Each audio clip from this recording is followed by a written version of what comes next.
WBBM-FM, Chicago. Wrigley's Spearmint Chewing Gum, the refreshing, delicious treat that gives you chewing enjoyment, presents for your listening enjoyment John Lund as... Johnny Dollar. Stanley Mitchell, Dollar. Oh, how are you, Mr. Mitchell? I'm fine. Are you employed? No, not since last Tuesday. Then you can take an assignment. Fast as you can give it to me. Go to New York and see a Mr. Alan Saxton. He recently returned from Europe where he purchased a supposedly priceless painting. He's applied to our company for insurance on it. You said supposedly priceless. Is there a doubt? Yeah, big one. Several experts have examined the painting, claim it's a forgery. Saxton yelled foul all over the place. He paid $200,000 for the article. Well, I do a little yelling myself. A whole group of experts are going to give the painting every test there is, and if it stands up, we're obliged to insure it. And if it doesn't, I leave before Saxton comes to a boil, huh? That's about it. I'll get right on it, Mr. Mitchell.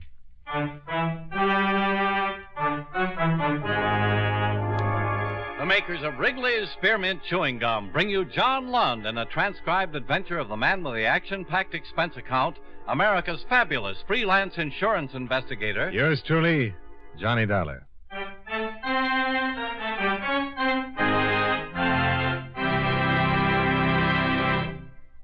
Friends, the makers of Wrigley's Spearmint Chewing Gum present these weekly adventures of Johnny Dollar because they know that millions of you enjoy Johnny Dollar. That's true of Wrigley's Spearmint Chewing Gum, too. It's enjoyed by millions, day in and day out. People find that chewing on a smooth, delicious piece of Wrigley's Spearmint Gum somehow makes time pass more pleasantly. Whether you're working, driving, shopping, or just taking things easy, that good, tasty chewing gives you enjoyment and satisfaction. So always keep a package of Wrigley's Spearmint Chewing Gum handy. And whenever you want a refreshing, delicious treat, chew a stick. You'll like it. You really will.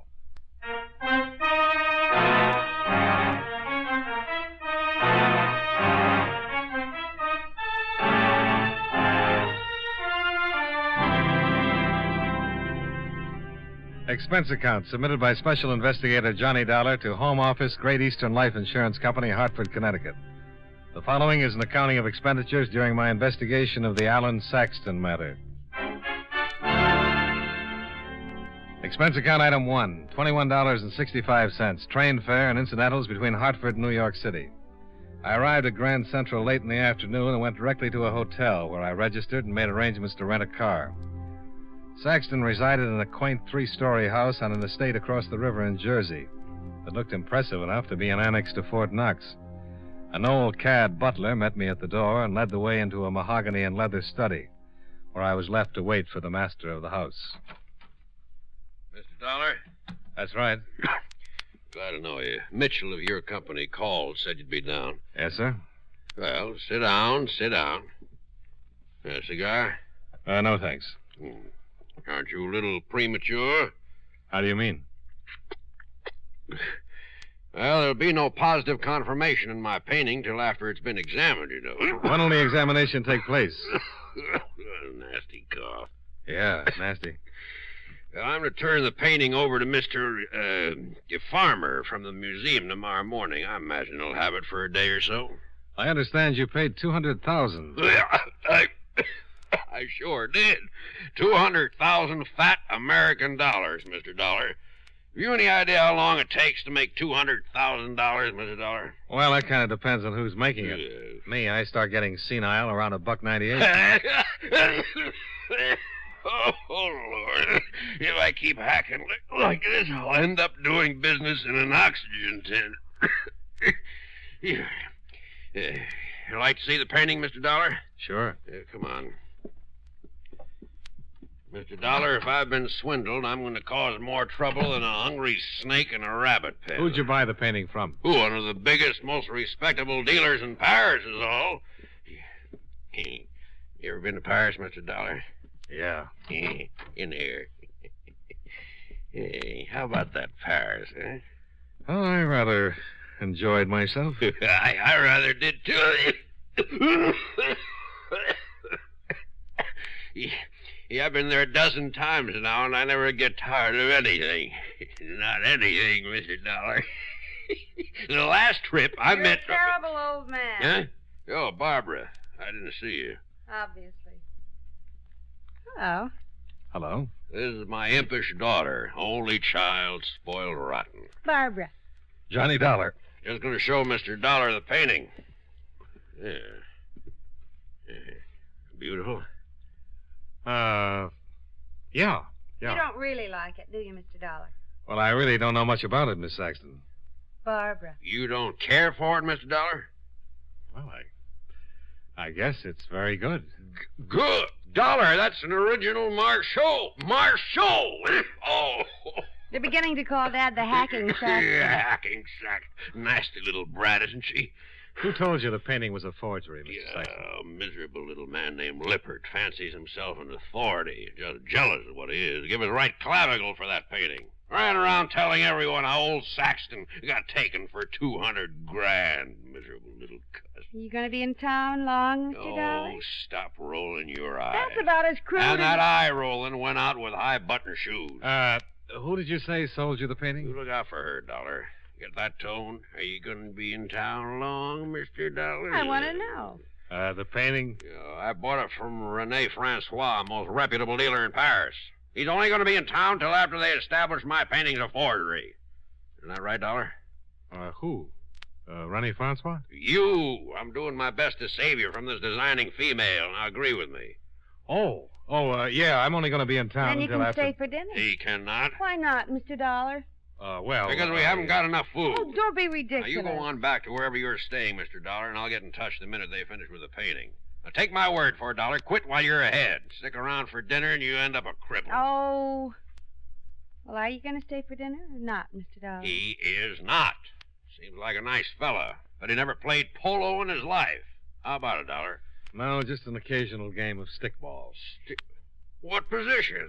Oh, mostly gutter. Wonderful. I was a gutter man myself. You're raised in Hell's Kitchen, you know. Mr. Dollar, please stay for dinner. No. You can talk over old times. Bring back the good old days when you were out cracking skulls. You were going to leave. I am.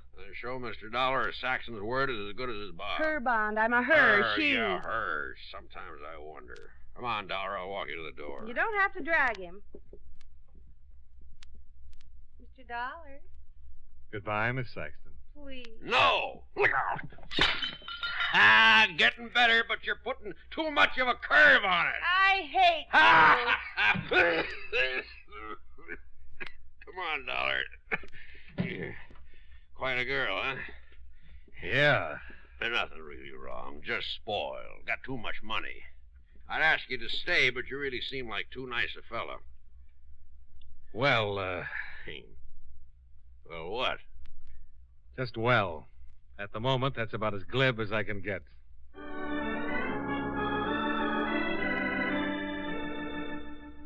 I left the Saxton house, shook my head a few times to get my brain turned around, and drove back to New York in my hotel. There wasn't much for me to do until the experts examined the painting.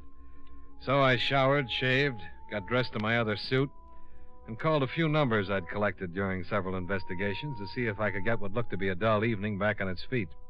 I struck out 3 times and was dialing the 4th when... Yeah? Come on in. Hello?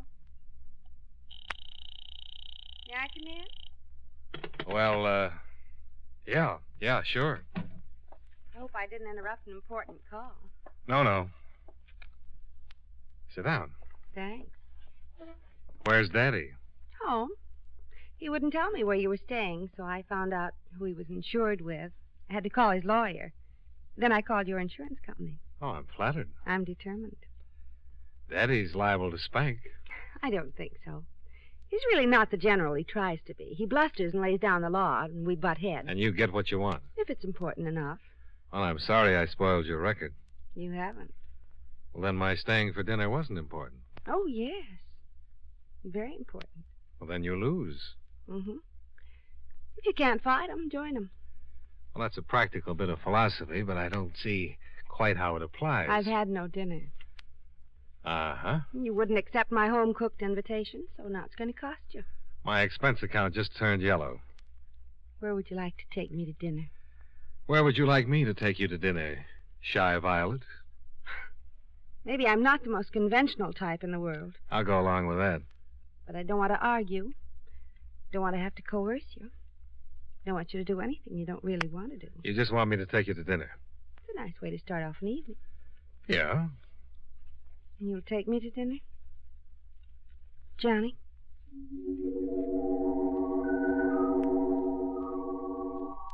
Expense account item 2, $22.78 dinner at a small Italian restaurant.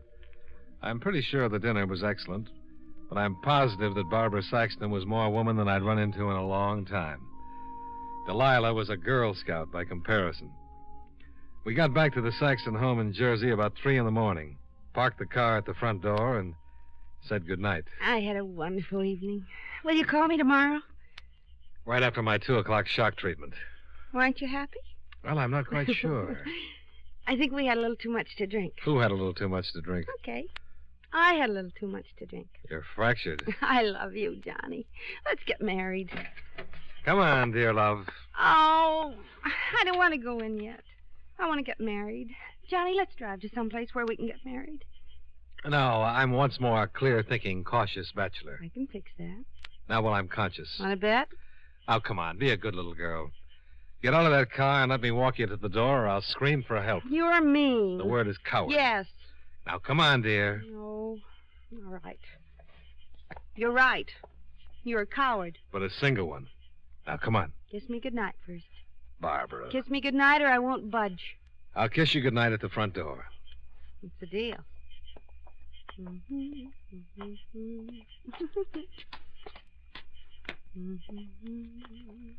Where's your key? First. Now, honey. You promised. The front door. This is it. Go, front door. Okay. Good night, honey. Let's get married. We'll talk about it tomorrow. Now. Shh. Honey, the door was open. I don't want to go in. I'm not going to go Barbara, in. look. No. I'm going to sit right down here. Oh, no, you're not. Oh, that's nice. Carry me, Johnny. Carry me to a minister and let's get married till death do us part. There. You're on your own. Good night. Johnny, you come back here. You can't leave me just standing here like this. Drink a big glass of milk and get some sleep. Johnny. Good night.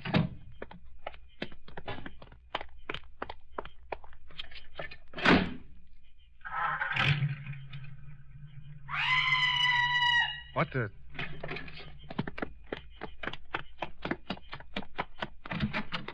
Johnny! Oh, Johnny! What is it? What's wrong? In the library, Dad! What? He's lying there. Hurt his head. It's all bloody.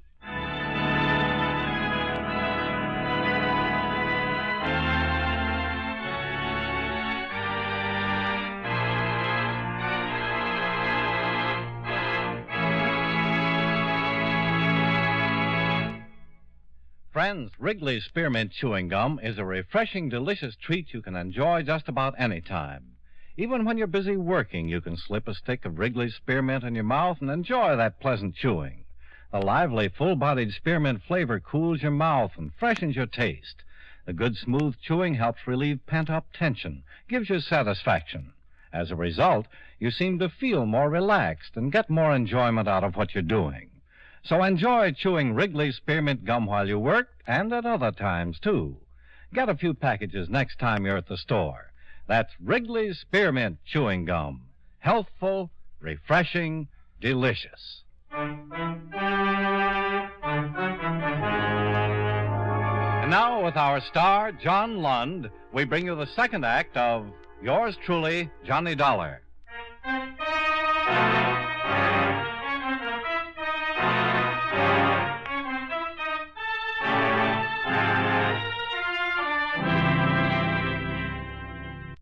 Barbara Saxton was hysterical. I had to slap her to calm her down. Then together we went into the darkened Saxton house, where I found her father, Alan Saxton, lying on the floor, bleeding from a nasty scalp wound. Johnny? He's all right. Call a doctor. Look, come on. Mr. Saxton. You can't stop him. Don't try to sit up. What? The picture. You all right? What happened? Oh, Dollar. Now, you better stay right there till we get a doctor. sit up. Oh, my head. Oh, it doesn't look too bad. There's a lot of blood. My painting. Now, just take it easy. He got it. Look, it's gone. Okay, but don't try to get up. It might be a concussion. No, he stole my painting. Cut it right out of the frame. Who did? I don't know. A man. I heard something and came down. Servant's night off. Shouldn't have been anyone down here. What did he hit you with? A flashlight, I think. Doctor, I'll be right over. Dad? Traitor. I thought you were dead. I couldn't be. I'd feel better. You deserted me. Oh, for Pete's sake, stop that. I'm the one who got clobbered. You nearly scared me half to death. Well, I couldn't help it. What happened? Some dirty lowlife swiped my painting. No. Oh, look. The marshal. Yeah, caught him in the act. Would have captured him, too, but he crowned me with his flashlight. Better get some hot water and a towel. But they have to take 50 stitches. It's just a little cut. It is not. It's good for at least 50 stitches. Dear love, Yes, dear love? get the hot water and a towel while I go call the robbery detail. Yes, John.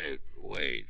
Yes, dear love. Yes, Johnny. He took me to dinner. It's 3:30 in the morning. 3:35. What day? Tuesday. What time did you finish dinner? Look, while you're getting your suspicions up, the thief is putting a lot of miles between this house and Dollar, answer me one question. She didn't get you drunk and get you to marry her. I sure tried. But you didn't. No. Yeah, you're a lucky boy, Johnny. Oh, don't look so smug. You just think everyone wants to marry me for my money. Well, don't they? Not Johnny. I'm going to call the police. Wait. Just one more question. If you married my daughter, would it be for her money? In the first place, I'm not going to marry your daughter. Johnny. In the second place, if I did, it wouldn't be for her money. See? If I was going to marry her at all, it would be for your money. Johnny!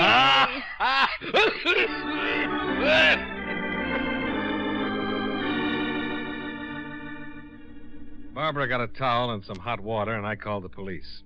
I stuck around while old Saxton gave his heroic side of the incident. Then I took off and drove back to the hotel, where I put in a call to the Paris branch of the company. I talked with Howard Gilbert and asked him to check on the departure of Rennie Francois, who, according to Saxton, wasn't expected to arrive in the States until late that afternoon. There had to be a good reason why anyone would steal a painting that had been publicized as a possible fake. Saxton wouldn't have the painting stolen, because without insurance, he'd just be out the $200,000 he'd paid for it. Rennie Francois might have a reason, though.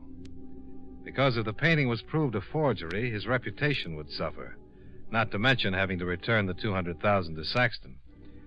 Well, Gilbert promised to wire the information regarding Francois' departure the minute he had it, and I left the hotel and headed across town to see an old friend, a continental stool pigeon with a way of knowing about such things as stolen $200,000 paintings.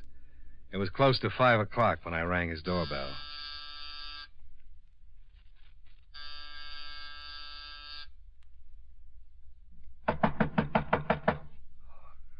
Whoever it is, you're just being ridiculous. Allez-y-vous.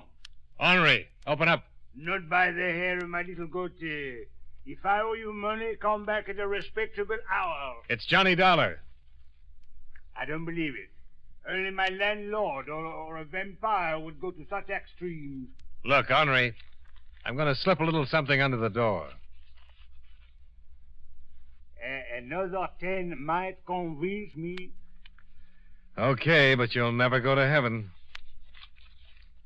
I'm convinced.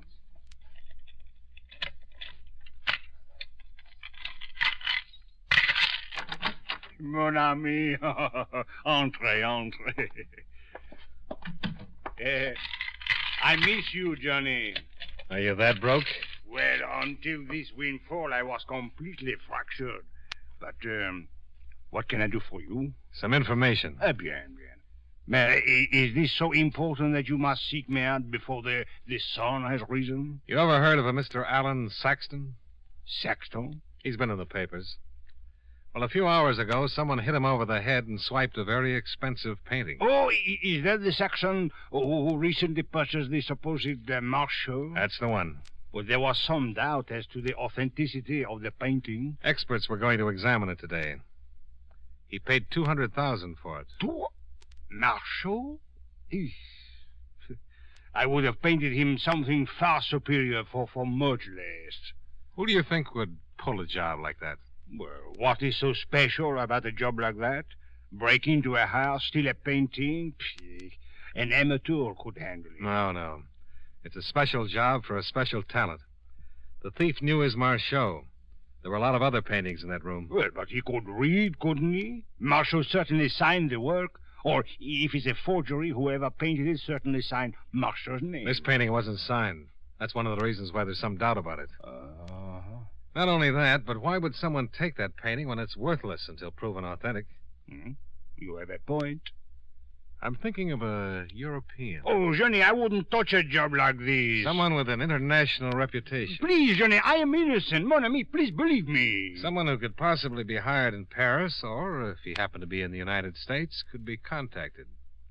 Someone that would know this particular Marchot and be qualified to break into the Saxton house. Henri? Well. You have that knowing look. Well, I was just thinking about my landlord. Sooner or later, he'll trap me. It's the law of average. So far, I've cleverly avoided this ingenious... How much? Pardon? How much do you owe him? Oh, a paltry 2 months' rent, $40. Okay. Yeah, but what sense is there in paying when it will only provide me with a legal claim to this disgusting dwelling? And I have no sustenance to keep me alive for longer than a week. Well, then just pay him for a week. You would have me starve? How much will keep you alive for 2 months? Well, I would at least like to take care of Greenbaum's delicatessen. $10? Well, the exact amount is 15. Oh, you're lucky I've got an expense account. You think I don't know it? All right, who is he? Well, you might go to the Shelton Arms and inquire about a man named Gaston Chambray. It has been rumored that he arrived from Paris only yesterday. Who is he? Well, that is for you to discover. There are certain things I am bound by honor not to divulge. But any policeman in the world could help you out.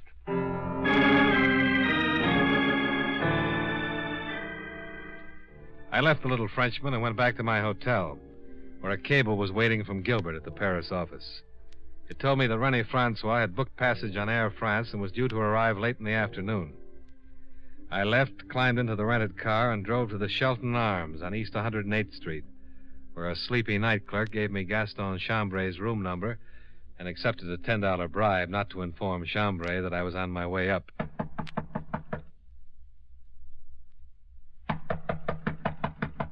Who is it? A cable for you, Mr. Chambray. Oh. It's from René Francois. How do you know that? I peeked. You are not a messenger boy. Sure I am. I've got a message from René Francois. Well, give it to me. He says to give me the painting. Oh. I'm coming in. You have no right to come in. You got something to hide? Get out of here before I call the police. Oh, no, I'll just stick around. But if you want to call the police, why don't you go right ahead? Maybe you'd like to tell them where you were earlier this morning. I was right here in my room. I have been in my room since early last night. You didn't take a short trip over to Jersey? I certainly did not. You arrived from Paris yesterday, huh? Yes, but what has... Oh, police. You are a policeman. I'm surprised you didn't decide that when I pushed my way in here. I have done nothing. But you know a René Francois. Yes, but I know nothing about a painting. Now, look, I know all about you. Of course, but you can't prove anything. You want me to tear this apartment to pieces, or do you want to hand over the Marchot? I told you I have no painting. I just said Marchot. That could be something you shampoo your hair with. You mentioned a painting, then Marchot. Any fool would know they are one and the same. As for your tearing my apartment to pieces, as you so crudely put it, I think you would be making a serious mistake. Really? You have no warrant. Well, now you're making a serious mistake. Really? I don't need one. You're still going under the assumption that I'm a policeman. You are not? No, not a bit.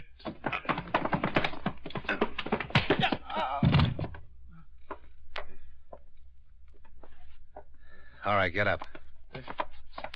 Now, where's the painting? Who sent you? I sent myself. Now, where's the painting? Okay. No. Wait a minute. It's under the pillows on the couch. Uh-huh. Why did you steal it? Maybe you didn't understand me. No. All right. I was hired. Sure you were. René Francois? Yes. Okay. Now, as long as you're so suspicious about policemen, put on your clothes. I'll take you downtown, introduce you to a few of the gentlemen in blue. Gaston Chambray gave a complete confession to the police. He'd been hired by the Paris art dealer, René Francois, to steal the painting, had been discovered by Alan Saxton, and in order to make his escape was forced to clout the old boy on the skull with his flashlight. René Francois was met at the plane, and when confronted with the evidence, readily confessed. He explained that when the Marchot was proclaimed a possible forgery, he realized that if it really was, his business would be ruined, and he would have to return the $200,000 to Saxton. He checked with the sources that had originally sold him the painting and discovered that there was a strong possibility that the painting was a fake. He offered Chambray $10,000 to do the job. He'd arrive in the States after the robbery, offer his condolences, meet Chambray at a predetermined spot, and take the painting.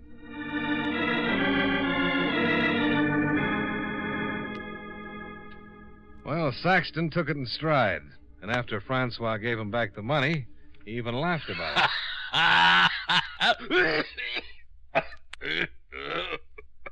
You really did a fine job, Dollar.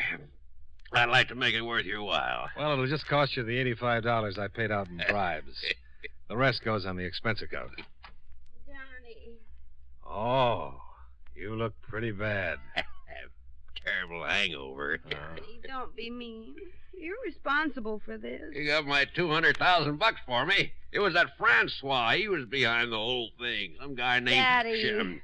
Well, don't you want to hear about it? Johnny, will you take care of me? I need somebody to take care of me. Oh, dear love, I'd love to. Really? But I've got to get back to Hartford. I can be packed in an hour. Oh, there you go with that eye rolling again. I'm not rolling them. They're rolling themselves. I have absolutely no control whatsoever, Johnny. Dear love. Yes, dear love. Can I go with you? No. Why not? Well, I'm an insurance man. What's the matter with that? Oh, nothing. Only I know a bad risk when I see one. Johnny, I'm not a bad risk. No, but I am. Better. Here, have a cigar.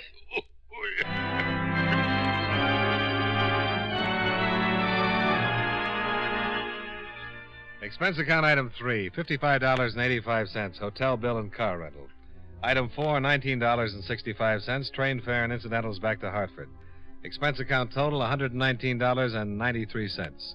Yours truly, Johnny Dollar.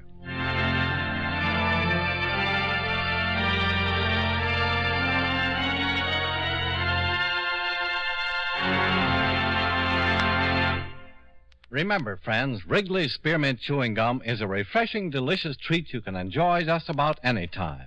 Chew a few sticks of Wrigley's Spearmint during the day and see how the good chewing helps you keep feeling fresh and alert. The lively, full-bodied flavor of Wrigley's Spearmint Gum cools your mouth, freshens your taste, and sweetens your breath. The chewing itself gives you a nice little boost, helps you keep going at your best.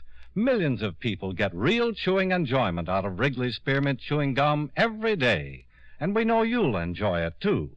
Get a few packages and always keep some handy. That's Wrigley's Spearmint Chewing Gum. Healthful, refreshing, delicious.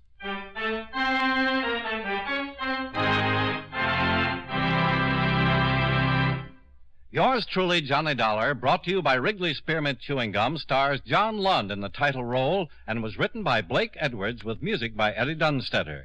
Featured in tonight's cast were Edgar Barrier, Hal March, Virginia Gregg, and Jay Novello.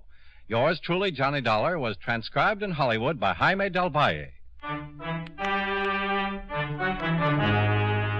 The makers of Wrigley's Spearmint Chewing Gum hope you enjoyed tonight's story of Johnny Dollar and that you're enjoying delicious Wrigley's Spearmint Gum every day.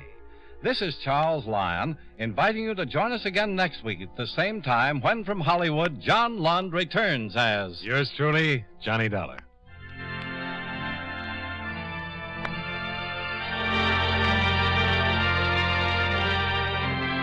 This is the CBS Radio Network.